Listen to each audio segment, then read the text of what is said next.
Jangan pernah salahkan Allah kalau kita ditunda rezekinya. Mungkin itu akibat kita menunda sholat kita. Jangan salahkan Allah ketika kita minta solusi. Allah tidak berikan solusi kepada kita karena kita tidak segera menyambut panggilan adzan yang 5 waktu. Jangan salahkan Allah ketika Allah marah membuat kita banyak bermasalah dalam kehidupan, karena itu adalah akibat kita tidak memperhatikan waktu sholat kita. Maka ada sebuah pepatah, perbaikilah sholatmu, maka Allah akan memperbaiki kehidupanmu.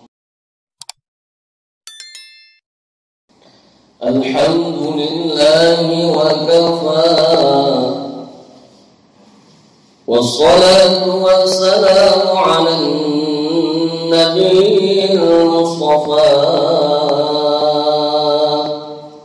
Asyhadu an la ilaha illallah wahdahu la syarika lah, wa asyhadu anna Muhammadan abduhu wa rasuluhu alladzi la nabiyya ba'dah. Allahumma salli wa sallim wa karim ala rasulillah Muhammad ibn Abdillah wa ala alihi wa ashabihi wa man tabi'ahum ila yaumil qiyamah. Amma ba'd, fa ya ibadallah, usikum wa iyaya bitaqwallah, faqad fazal muttaqun. Wa qala Allah ta'ala fil Qur'anil Karim, bismillahirrahmanirrahim, hafizu 'ala salawati wa salatil wusta wa qulu lillahi qanitin. Shadaqallahul 'azim wa shadaqa rasuluhun nabiyul habibul karim, wa nahnu 'ala dhalika minasy syahidin wa syakirin walhamdulillahi rabbil alamin. Jemaah salat Jumat,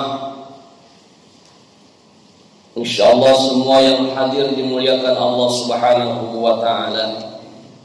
Puji dan syukur kita panjatkan kehadirat Allah, kuasanya, takdirnya menentukan kita di tempat ini, di waktu ini, di hari ini kita bisa berjumpa bersama dalam rangka menunaikan kewajiban kita, yaitu sholat Jumat berjamaah.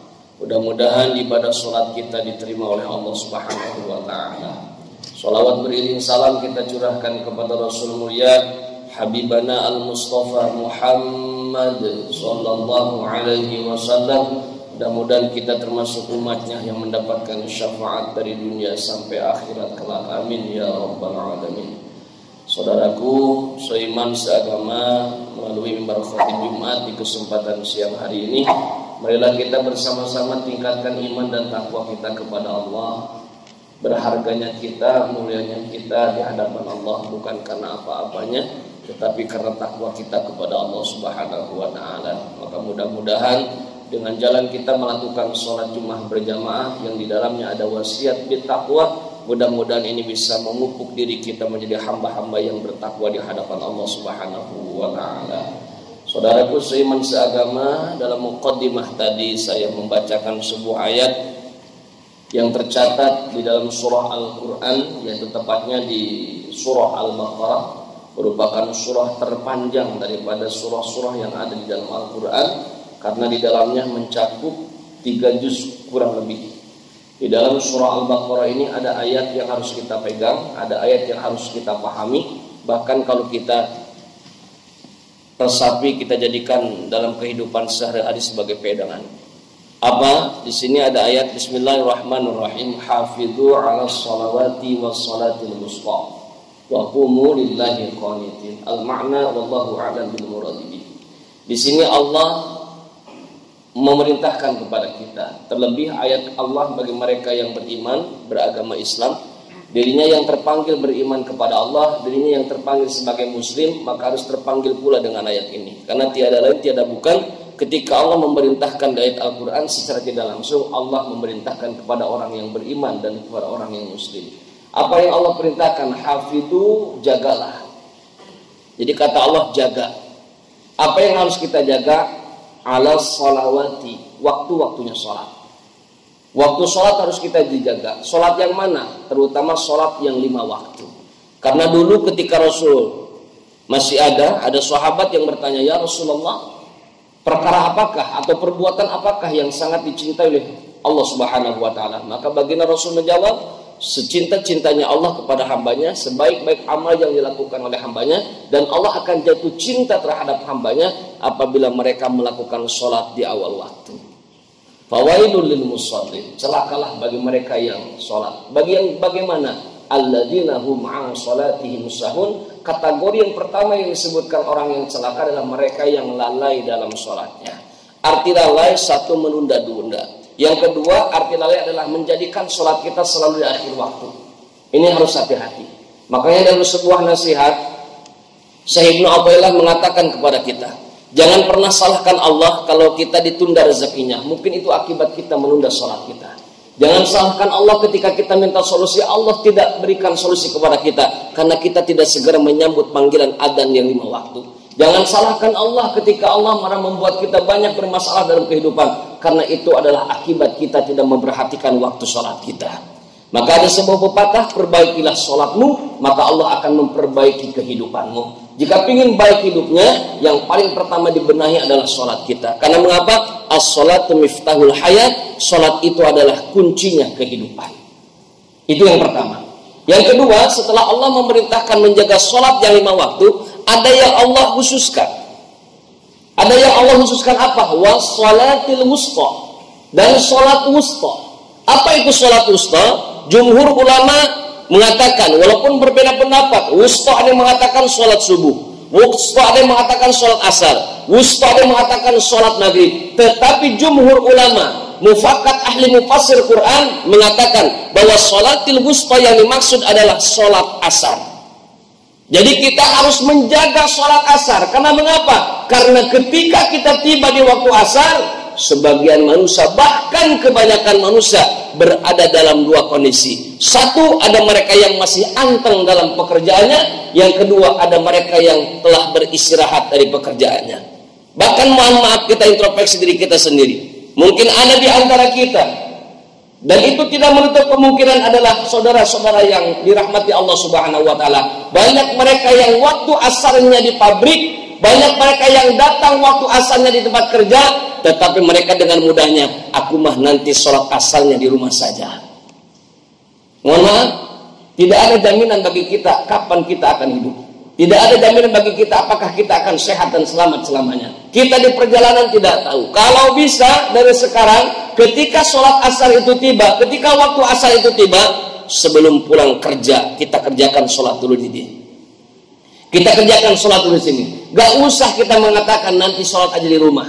Logika kita ke rumah cuma 10 menit. Logika kita ke rumah cuma 15 menit. Tapi itu cuma hitungan matematika. Kita tidak tahu di jalan seperti apa.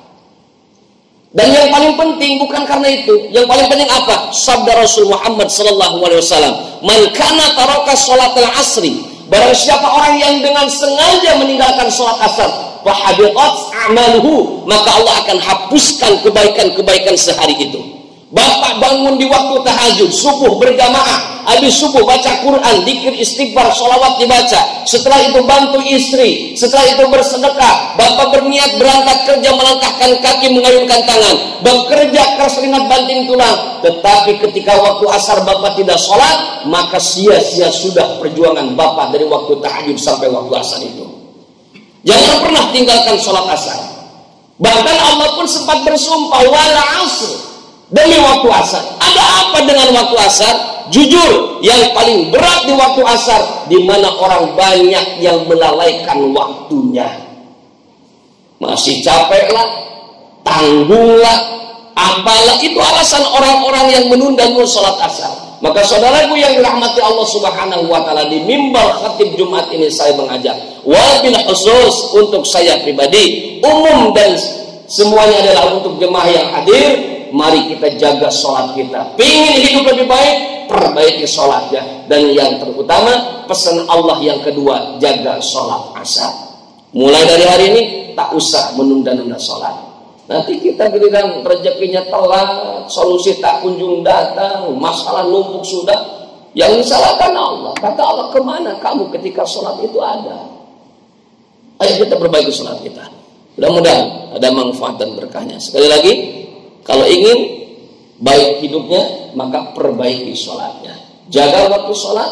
Dan dalam sebuah hikayat dikatakan, orang yang istiqomah 40 hari 40 malam, dia mampu menjaga waktu sholat berjamaah di awal waktu, maka bagi orang itu sama pahala dengan ibadah haji yang mabrur. Subhanallah, haji sedang susah, umroh sedang susah. Pemerintah bilang udah dibuka, sampai sekarang pun belum bisa berangkat umroh dari jemaah Indonesia. Maka ayo kita cari pahala yang lain dengan ibadah-ibadah yang lain. Barakallahu wa lakum fil Qur'anil Karim wa nafa'ani wa iyyakum bima fihi min ayati wa dzikril hakim wa taqabbal minni wa minkum tilawatahu